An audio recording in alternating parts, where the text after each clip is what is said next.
So we're going to start off in the TRX in a plank position here. So we're just in that high push-up position. We'll slowly, gently drop to the knees. Tricep extension here, press back out, and then right back up. We don't have any movement at the pelvis. Here, drop back in, and then right back up. If the triceps too much, we can just touch down here, lift back up, okay? So we're really engaging our lower abs there. From there, we'll come here to the landmine. We'll be in a half kneeling position here. So whatever knee is on the ground, that hand has the landmine. You press up, pull back down. Press up, pull back down. Drive up, pull back down. If it gets to be too heavy, like towards like number 8, 9, 10, we can go up with 2, and then slowly down with 1. Up with 2, control, down with 1. We'll do 8 to 10 on each side there. Then, change this up. We're gonna have 2 bands, or 2 handles set up on the cable. All the way down. We'll step back so we have tension in the cable.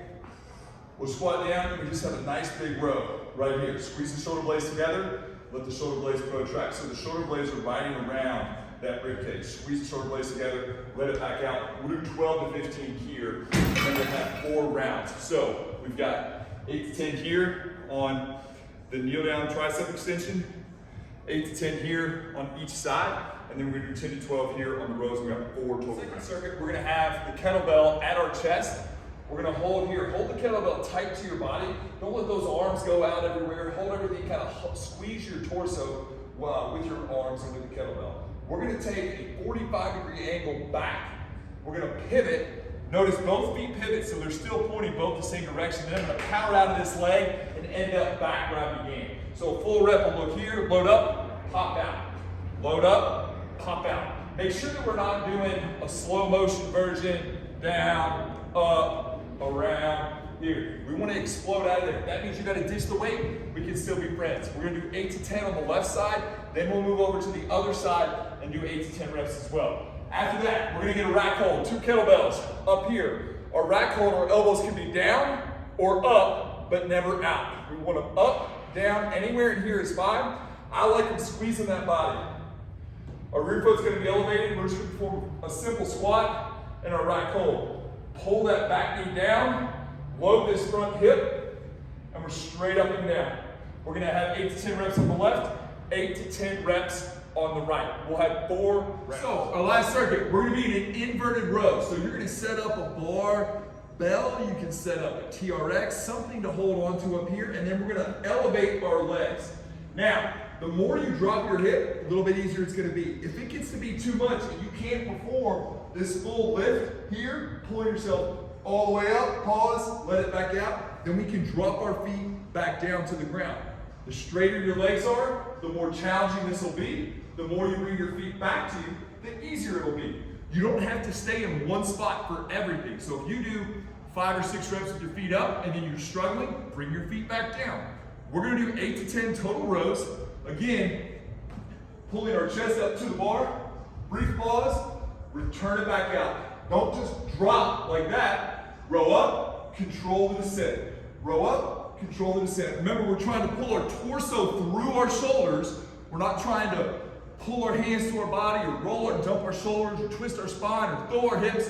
We're just trying to pull our torso through our shoulders. 8 to 10 reps. Again, you can manipulate where your feet are if you need to adjust the resistance. After that, we're gonna be in a half kneeling position.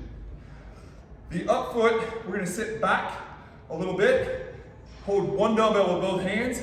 We're gonna throw our hips forward and throw the dumbbell over our shoulder. Throw the dumbbell over the shoulder. We're throwing our hips forward and driving through the ground with our legs. We're gonna do 12 reps on the left side. Then we'll switch. Make sure you get set. Hips back a little bit when the dumbbell is low. Throw the hips forward. Keep your core engaged. And launch that dumbbell over the shoulder. You need to load up a little heavy with this. Start with a moderate weight you know you can handle. Get the feel for it. And then we need to push the weight in order for this to be effective. We're going to use our core to stop our momentum going forward and to control the arc of the dumbbell through space. We'll do 12 on the left, 12 on the right. Let your heart rate come back down. and then we're back on our rows. Now, with this, we've added in a little cardio component at the end. If you're on a full cardio program, you can skip this part, except we're gonna do our loaded carries. I don't have my kettlebell with me, but we're gonna have a suitcase carry here, keeping the arm away from your body slightly to get that other side to engage. Step over the kids' toys, and we're gonna make sure that we just always keep moving. Don't stop and stop. You want to keep that momentum moving so that you have to control where this kettlebell flies around in space, which is nowhere. It stays right at your side. You're controlling it. Make sure that this opposite side is engaged, that you're not falling over to this side, that you're not hip hiking over here. So we're going to walk about 50 to 60 yards. Come back with the same hand. So right up 50 yards, right back 50 yards. Left 50 yards, left 50 yards. Okay? If you're going to do the cardio component, we're looking anywhere from 30 to 60 seconds of very high intensity work. We're using the Versa Climber. It's pretty outside, so we're also running sprints. We're using the air bike. Okay, whatever you have available to you. Sprints are always a great one to go to. If you can find a hill, that's even better. But we're looking for 30 to 60 seconds of really intense output. Let that heart rate come back down. We'll get a set of carries. Again, 50 yards up back with one side, 50 yards up and back with the other side. And we'll complete 3 rounds of this. Your workout is done. So, thank you very much for hanging with us. We appreciate you. If you got questions, shoot it to us in the app. If you've got questions, you can come visit us here in person and we can talk face to face like humans used to do. That would be awesome and make us very happy. But either way, we love you. We hope you have a great workout and keep kicking ass.